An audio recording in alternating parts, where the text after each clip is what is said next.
Hello, Sandsters. In today's video, I'll focus on details about the change in the codes for coastal A zones, since that's a subject which is affecting many people. We'll talk about how this is insanity. Changing the coastal A zone to require V zone compliance may be an extremely effective way to depopulate New Jersey. All right, let's roll. If you're in the coastal A zone and on the fence about when to move forward, get started now and save yourself some money. Get your permits before 3/15/16 or else you will be forced to raise your house on pilings as opposed to concrete block. I haven't been clear enough about the urgency of this item in the blog since a number of people have commented and complained that it is much more serious than people realize. That's because part of me doesn't believe we're stupid enough as a state not to override this change in the building code. The other part hopes for the best and prepares for the worst. In any case, these new UCC updates will be a disaster if they are implemented. They're in effect right now, but we are within the 6-month grace period. They are scheduled to be mandatorily implemented on 3/15/16. But if you have your permits in by that time, you are grandfathered and not subject to the new requirements. So what does this mean to you? Essentially, the update to the UCC, the Uniform Construction Code, says that all homes in the coastal A zone will now have to adhere to V zone construction standards. Until now, this has been a voluntary choice as opposed to a requirement.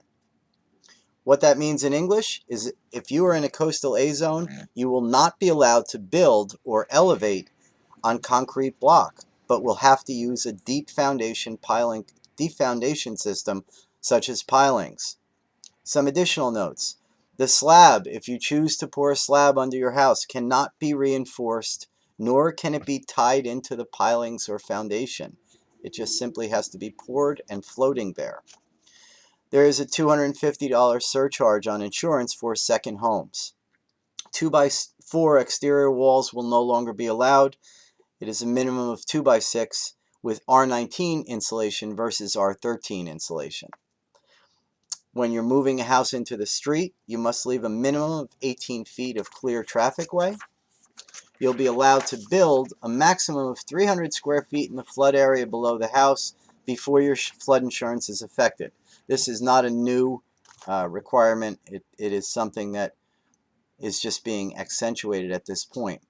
You can enclose a greater space than 300 square feet, but you will pay a higher insurance premium. Everything on the first level is now considered sacrificial, which means that FEMA won't pay for it if it is damaged in a flood.